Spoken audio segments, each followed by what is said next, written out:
welcome to the panel discussion of the Sunstar Symposium in Japan 2016. My name is Hiroki Takeuchi. I'm an associate professor of political science and the director of the Sunstar program on Japan and East Asia in the Tower Center. Thank you very much for coming for this symposium that has a very timely theme and topic in this time of the year. Especially in the United States, politics is turning into a very interesting direction.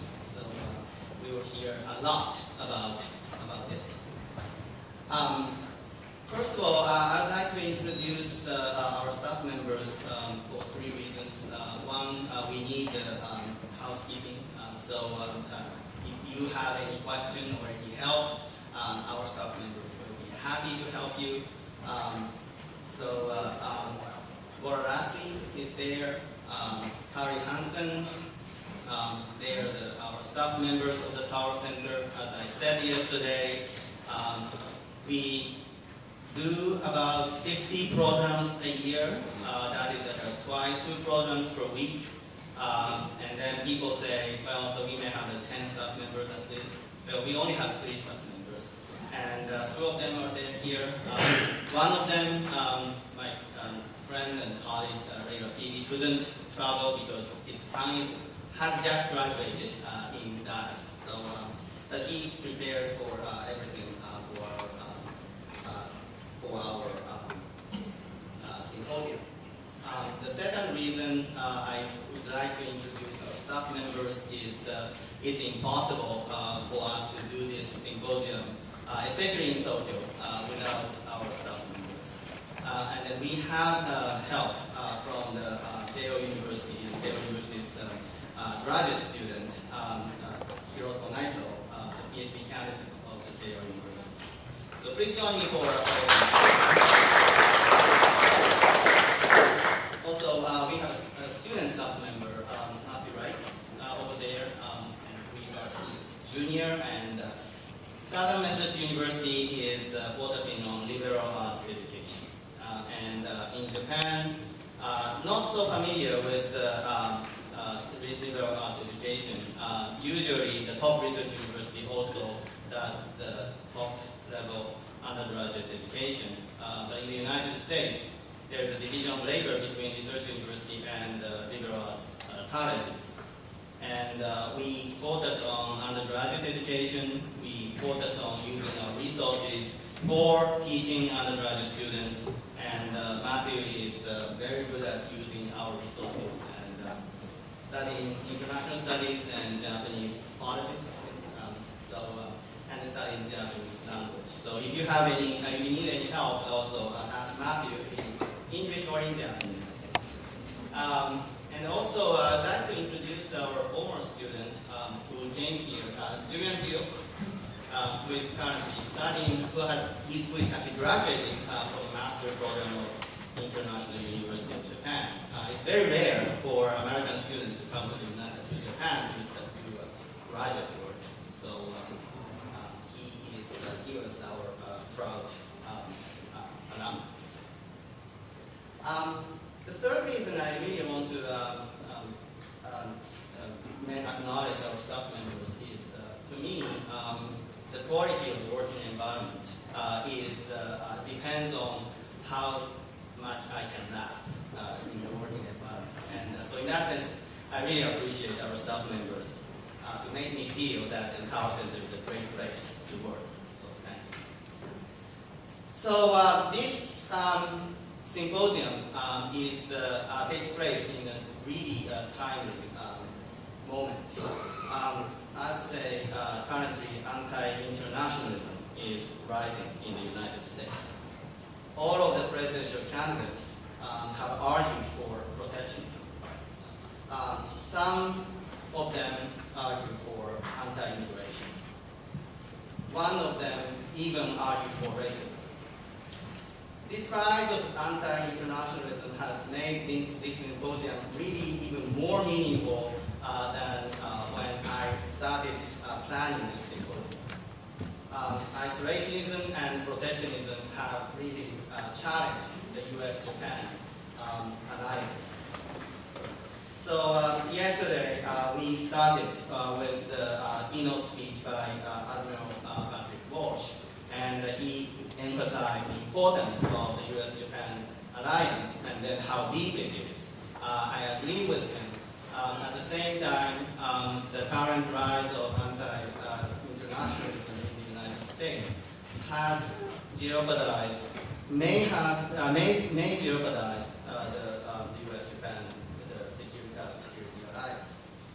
So for a long time, even when the skeptics say that maybe the US may withdraw from the Asia Pacific, especially the western side of the Pacific, so from East Asia.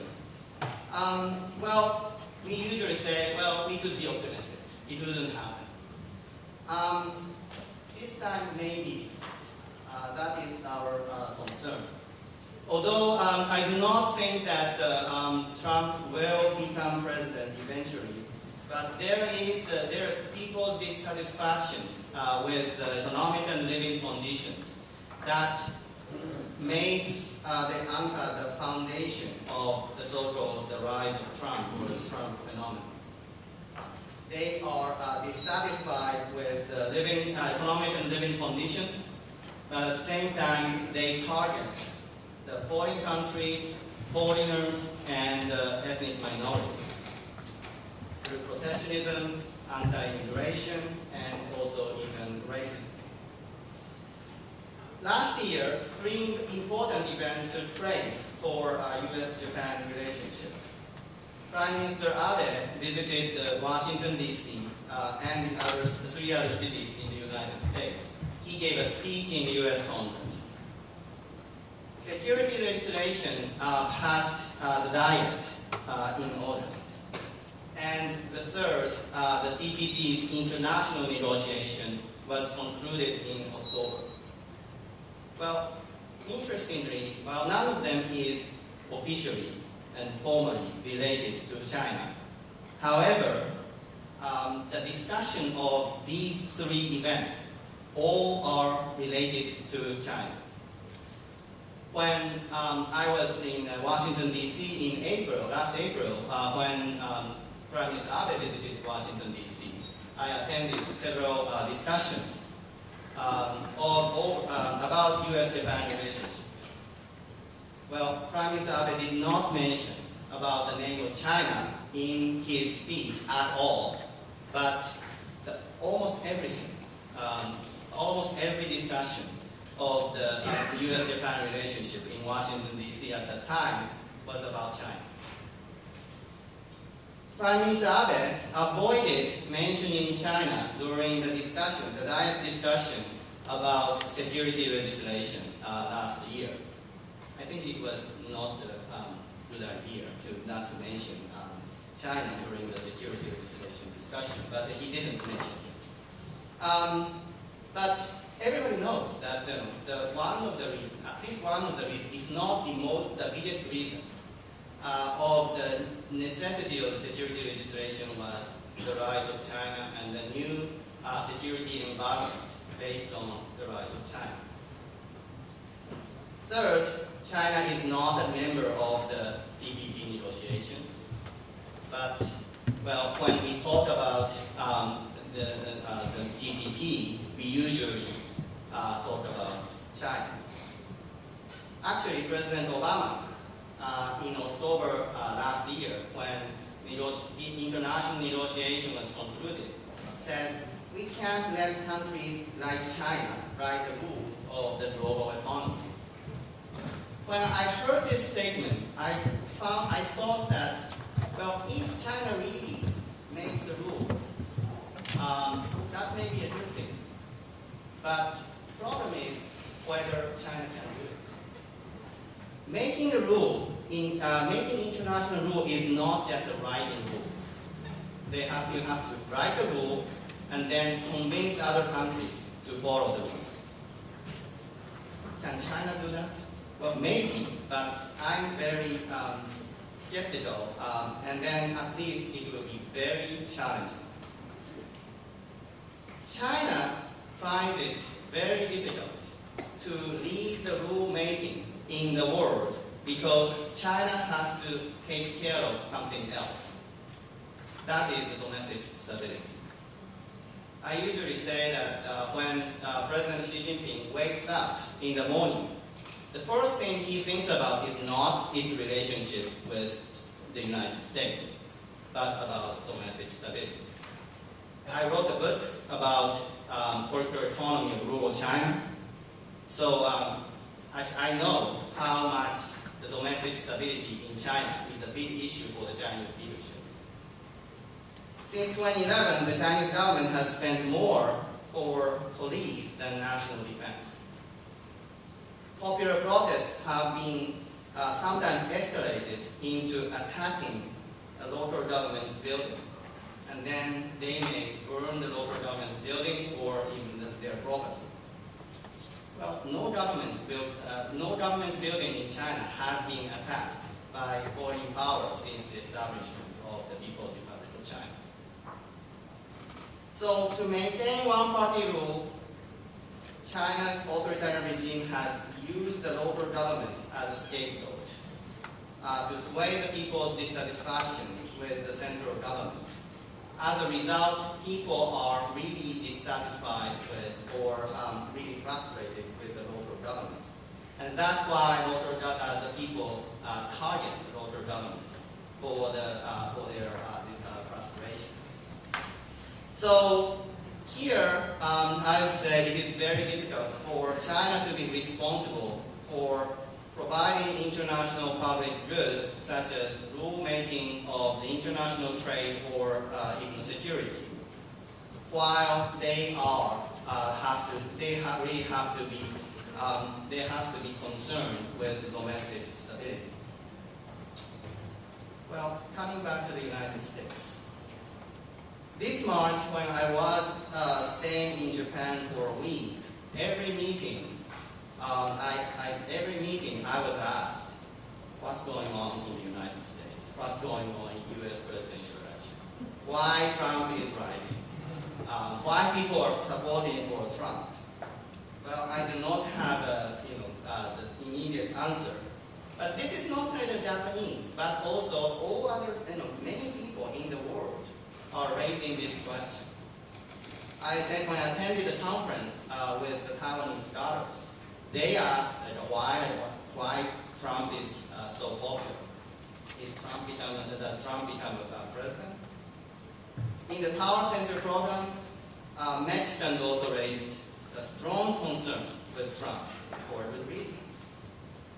So when Trump spoke, for example, at the Michigan, bashing NAFTA, you can see why people support Trump. Well, low-skilled workers in Michigan cheered Trump when Trump bashed NAFTA. But interestingly, although people believe that NAFTA decreased the employment of the manufacturing industries in the United States, actually high-skilled jobs in Michigan have increased since 1994. There is an interesting example of the engine producer in Detroit who has increased the jobs because they have increased the production since NAFTA was concluded. Assembling factories, assembling lines when moved to Mexico, and also interestingly, this is actually overall point. Also, many assembly lines also moved to American South, not necessarily outside of the United States. So the high-skilled jobs increased even in Michigan, and then the engine producer in Detroit is exporting their products to the assembling lines in Mexico. And then the reason the assembling factories in Mexico purchased the engine from Detroit is because of NAFTA. They would not have purchased the engines from Detroit without NAFTA. Without NAFTA, probably they would purchase them from Japan or South Korea. Last November, I was invited to give a talk about the TPP to the Dallas Democratic Forum, that is the Democratic Party's organization in Dallas. And so it was interesting discussion because I was told that Chris thought to talk about TPP to the skeptical audience. And then one of the audience raised a hand and then showed me the number of the saying that this is the number of the jobs that have been lost since 1976 to 2015. How can I support TPP with this number? Well, I'm not sure how accurate that number is, but I told him, well, wait a minute.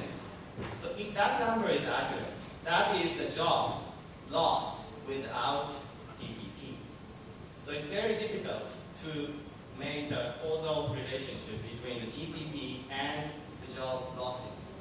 However, that is the rhetoric in the American politics and international political economy in the United States.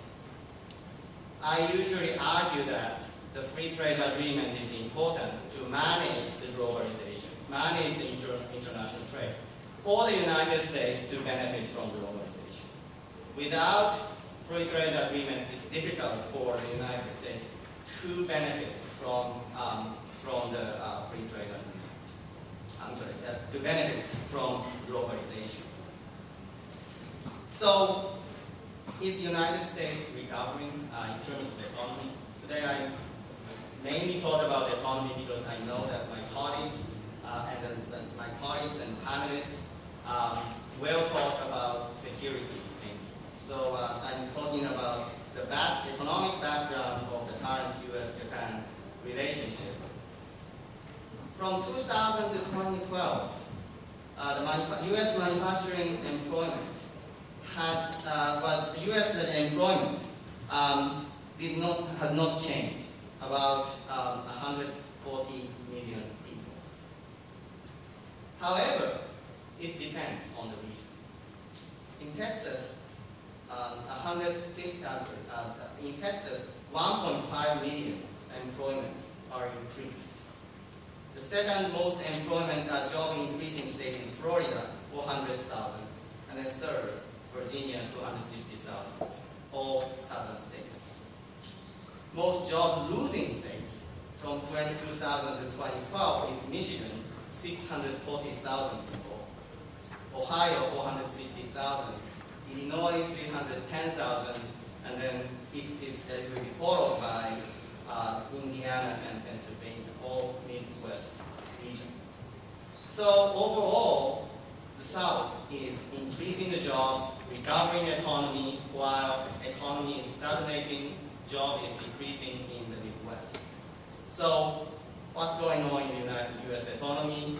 Well, it depends on what U.S. means. So finally, I'd like to add one thing. Why now? Why Trump is rising right now? Why what's going on in the United States is happening right now, not in the past? Well, I think I would blame for Twitter, actually. So the rhetoric has changed in the age of Twitter. Twitter, you may know, only has 140 characters.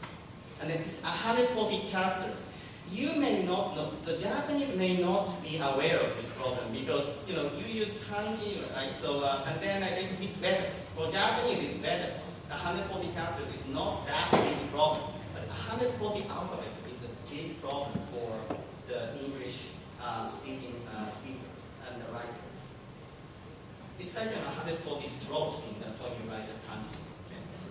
So, well, to discuss the policy, you need a complicated explanation, you need complicated discussion, you need the nuance to discuss policy.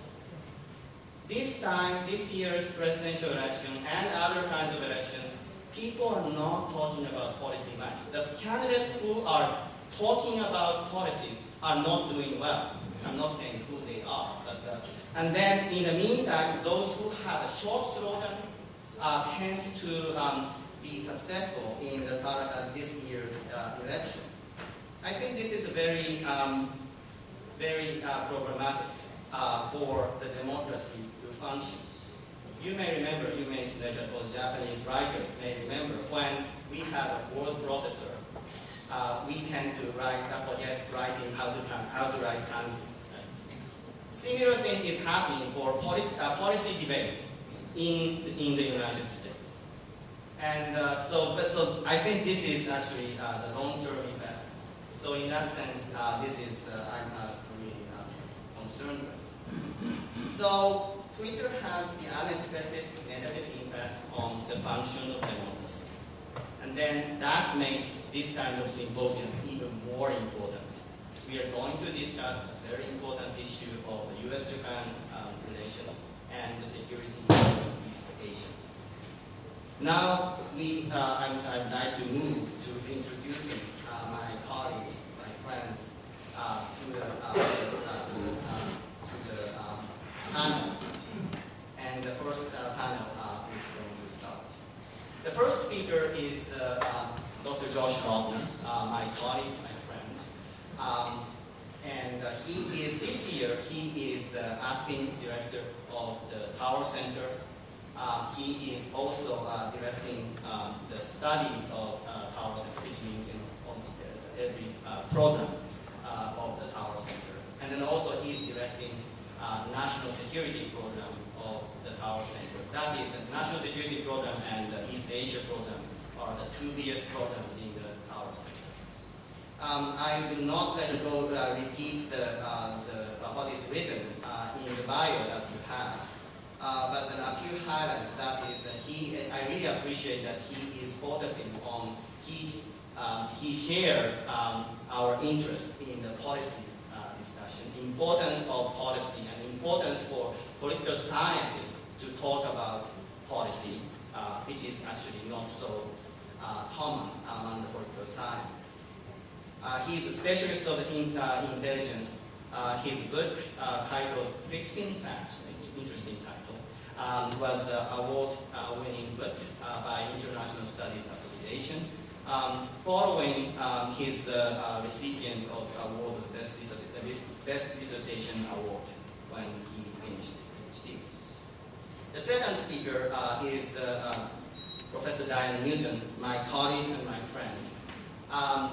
Except for, in addition to what is written on the bio, she is the former director, my predecessor, former director of the SAMSTAR program, at that time called SAMSTAR program in Japanese studies.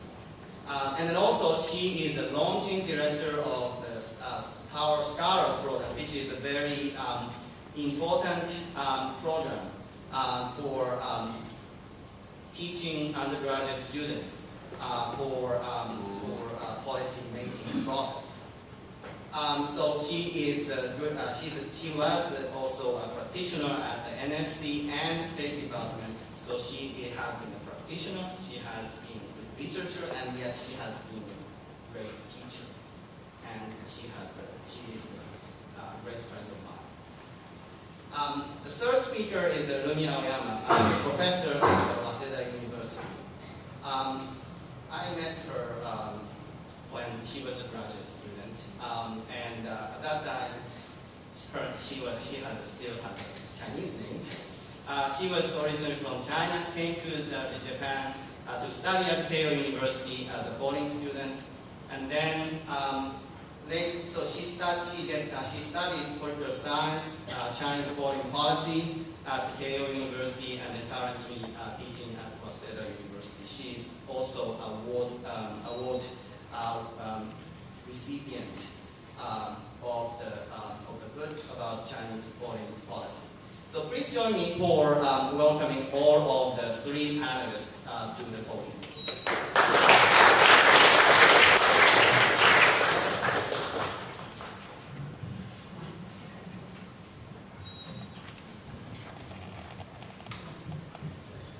Thank you very much, Hiroki, for that very kind introduction. Thank you to our host at Keio University. This is my first time at Keio. This is my first time in Tokyo. It's absolutely wonderful to be here. Thank you, most of all, thanks again for coming this morning. It's this beautiful sunny day.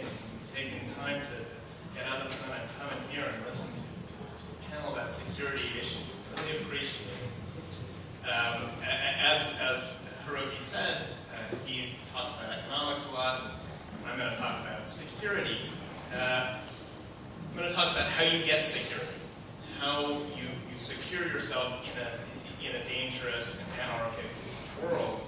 And I'm going to use the concept of grand strategy to discuss security. So what I'll do in the next 15 or 20 minutes is talk about what grand strategy means, talk about grand strategy in the Obama administration, and then compare the grand strategies of Hillary Clinton and Donald Trump.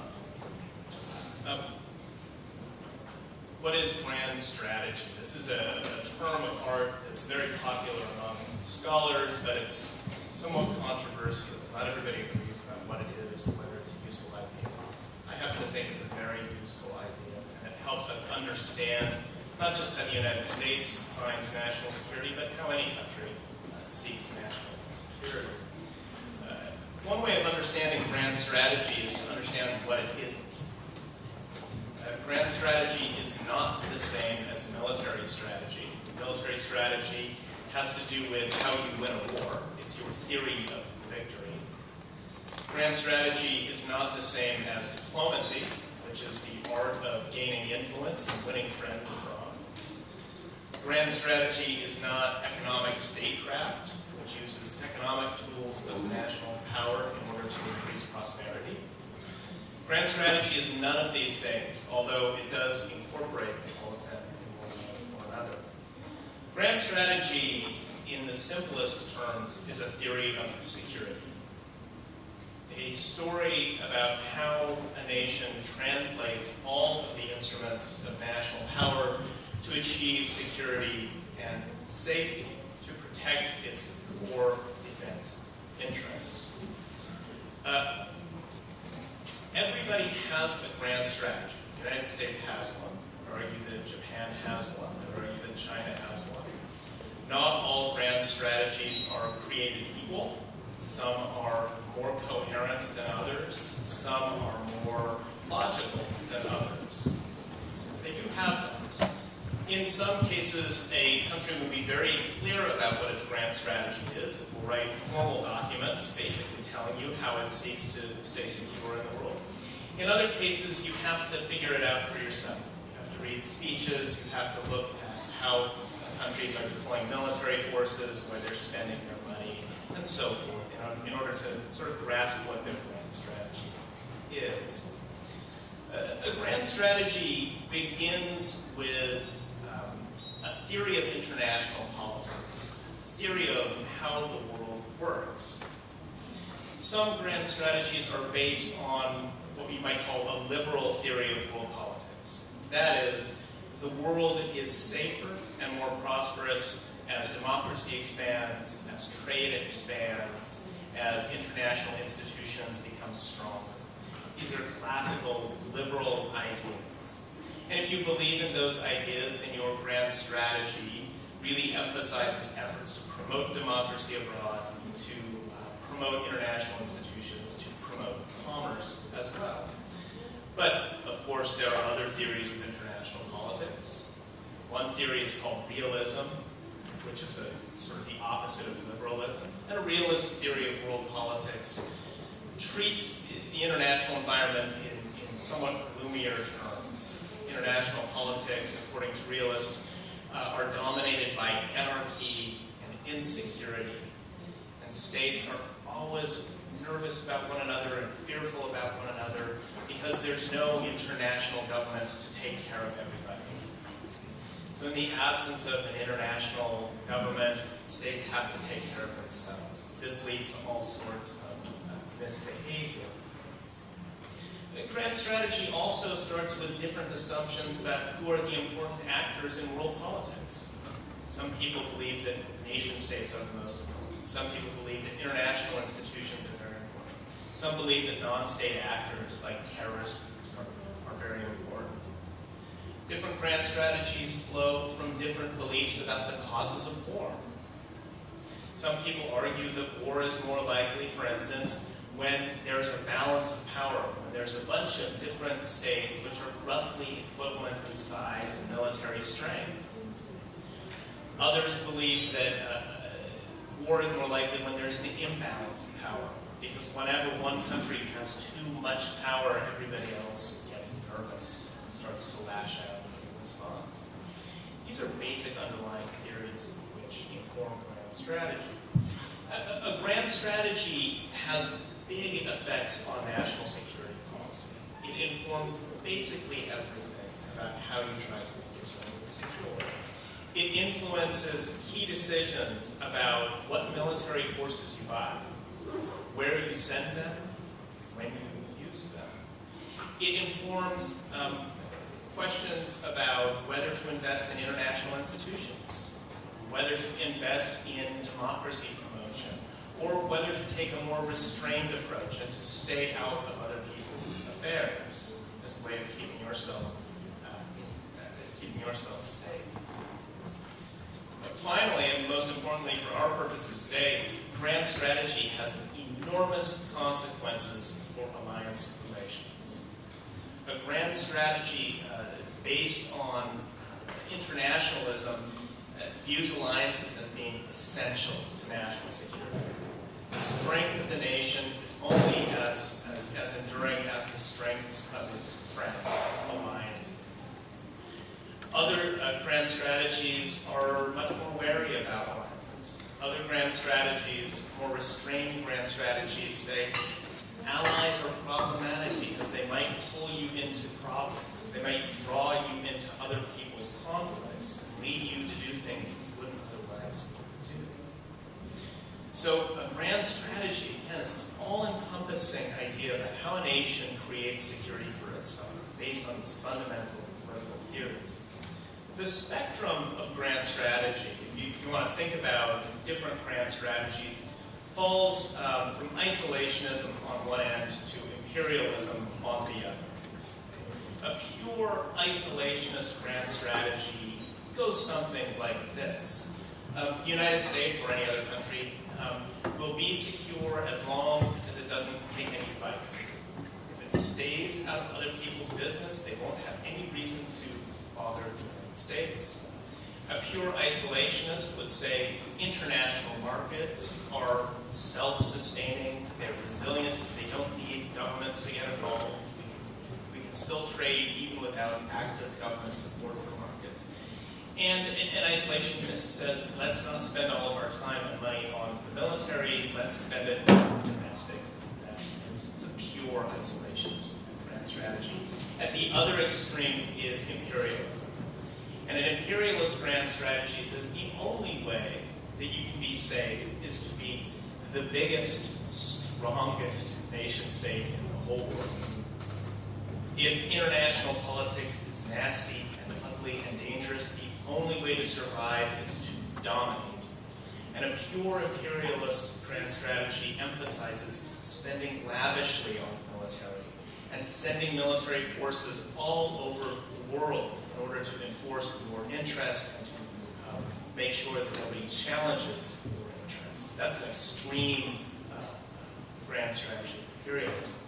And in the middle, the consensus position in the United States is internationalism. I call it internationalism. Others call it liberal internationalism. And liberal internationalism stresses the importance of, in the United States case, of expanding trade, the sphere of democracies, and international institutions. This has been the dominant grand strategy in the United States for the last 70 years, with rare exceptions, with rare moments in which people question the liberal internationalist grand strategy. This is entrenched in Washington, D.C. It's not a partisan grand strategy. Republicans traditionally have loved it. Democrats have loved it. This is an area of bipartisan consensus in Washington. It's about the only area in which both parties agree about anything is on this idea of an aggressive, ambitious, liberal internationalist grand strategy. Essentially, advocates of this approach say this is what the United States did after 1945. It changed its view of the world and how to keep itself safe. Washington decided to try to recraft international politics in our own image.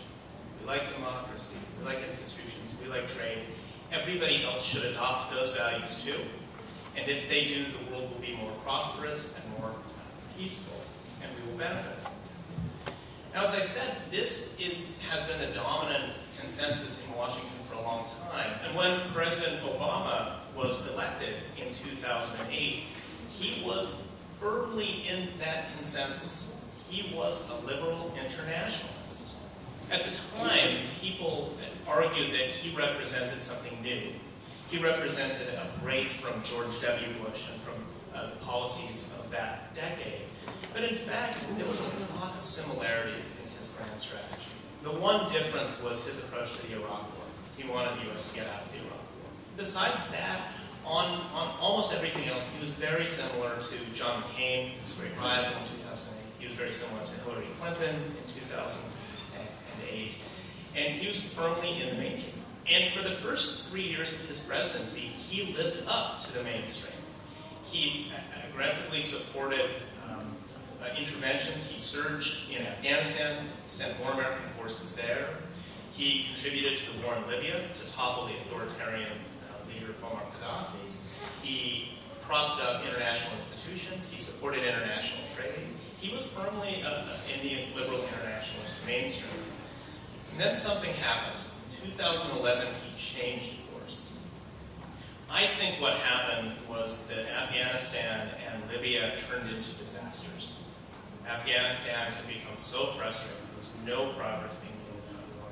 And the aftermath of the Libya war was so disastrous that it turned into chaos that the president changed course.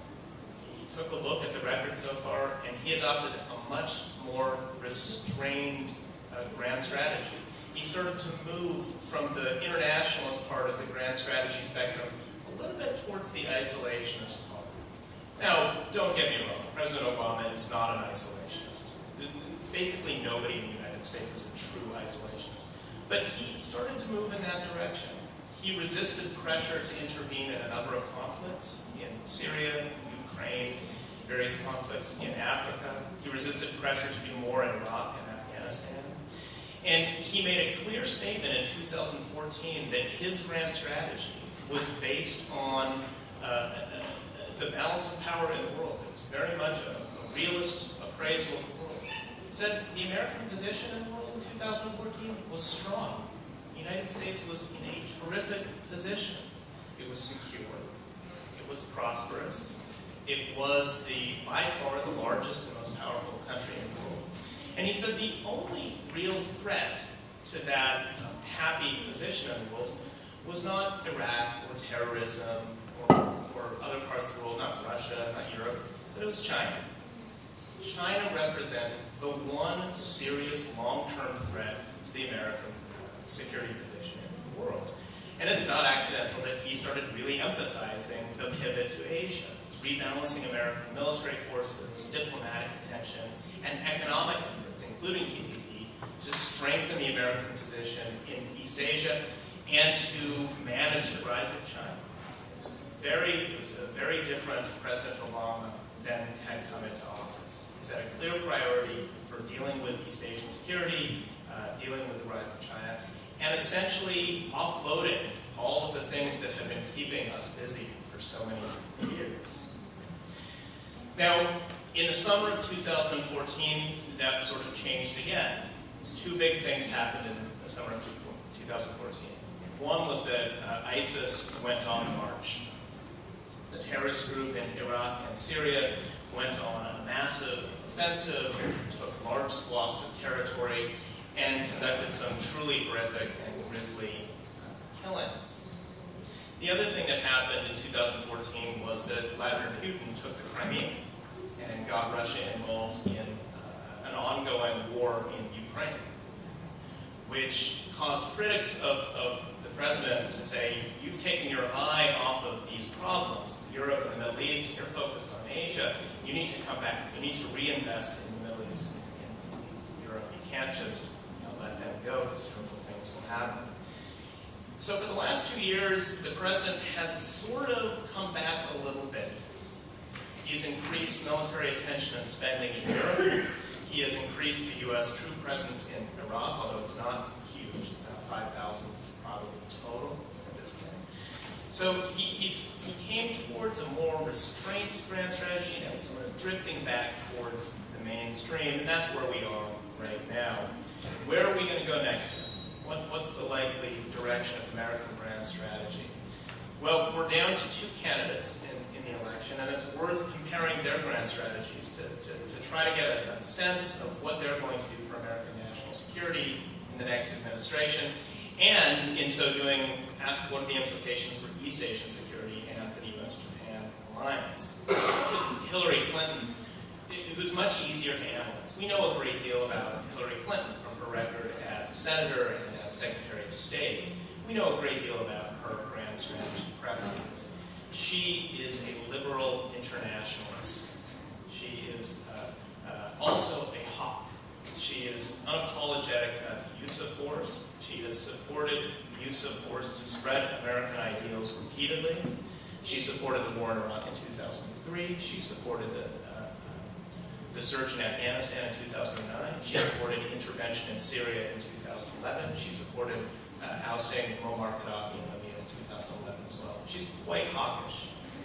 She's also very much a liberal. She views the sources of national security threat as illiberal authoritarian regimes. She thinks that they are the problem. Democracies to Hillary Clinton, not a problem. Illiberal, non-democratic countries are the problem. Hillary Clinton historically has supported free trade. She has come back on TPP, as Professor Takeuchi mentioned, a little bit, but I think that has more to do with the peculiarities of American politics in the election. And I think that she'll probably get back on board with TPP. Perhaps we'll talk about that more later. Hillary Clinton is a big believer in international institutions, has been for a long, long time. She's a big believer in allies. She thinks that the United States is much stronger for having friends than for not having friends. She says that repeatedly. She also believes in a large and forward-deployed American military presence around the world. As I said, she's a hawk. She's not apologetic about that.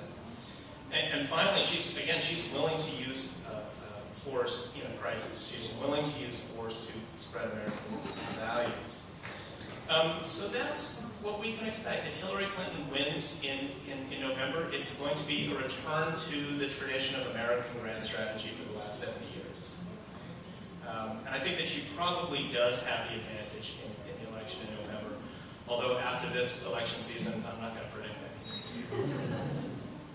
And that brings me to Donald Trump. What to say about Donald Trump? Well, in some sense, he's a mystery in terms of his grand strategy and his foreign policy in general. He doesn't have the same kind of record as Hillary Clinton. He wasn't a cabinet official. He wasn't a senator. He was a game show host. He was a business person. He sold real estate. He was not in the policy world.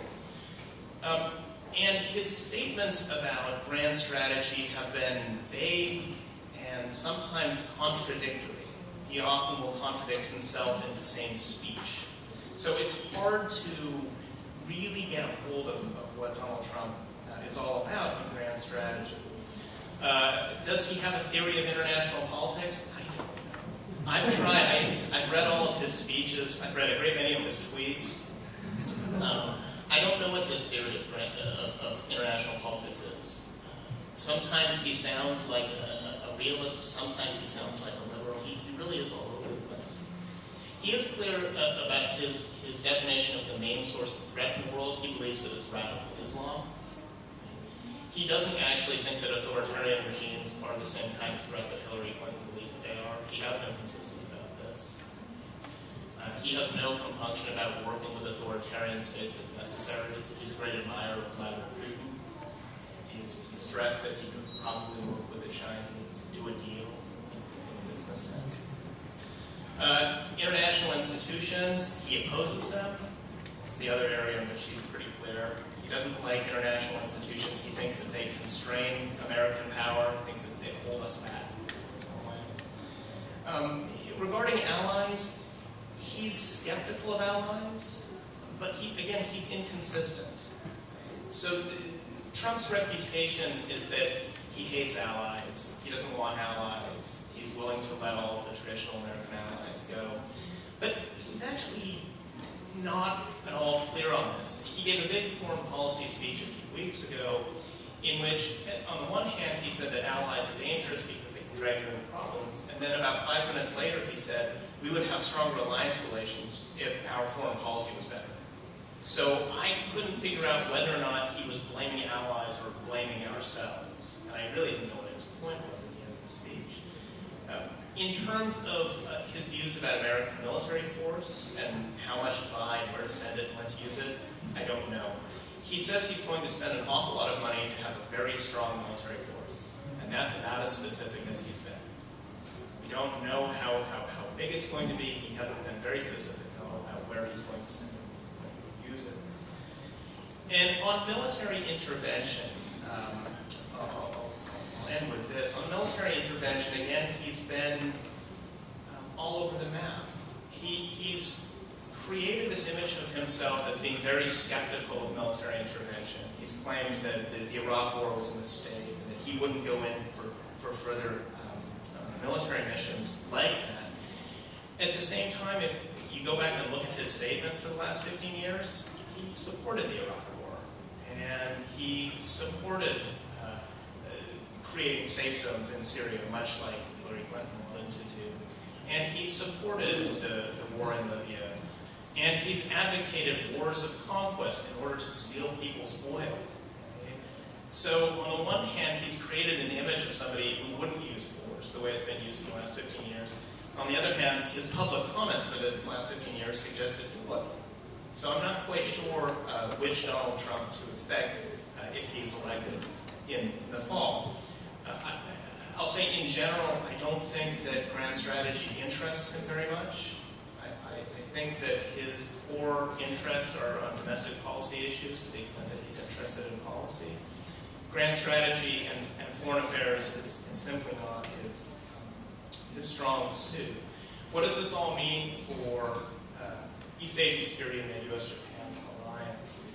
I think, again, I'm reticent to make strong predictions because of the great uncertainties of this campaign. But in general, here's what I would bet would happen. If Hillary Clinton is elected, given the grand strategy that I've laid out for hers, I think that what would happen is you would see an increased U.S. commitment to East Asia. She was a real champion of the pivot. I think she meant what she said. I would expect to see more U.S. forces in the region. I would expect to see a very intense effort to solidify American alliances and deepen them. I think that there would also be a greater chance of the U.S.-China confrontation. Hillary Clinton is desperately unpopular in China. Hillary Clinton has advocated domestic reforms and human rights reforms, which have very much annoyed the Chinese. I think Hillary Clinton thinks that the best way to deal with the rise in China is to try to bring it into the liberal order, but if they don't want to come in, to contain it with strength. Donald Trump, I think the situation is probably somewhat reversed. I would expect to see probably less effort to build Asian institutions, less effort to build U.S. alliances with traditional partners and allies. But I would also expect to see a less confrontational approach to China. I think that Trump's main concern would be trying to create some sort of better trading agreement with China, but really wouldn't want to get involved in any sort of military conflict with the mainland. So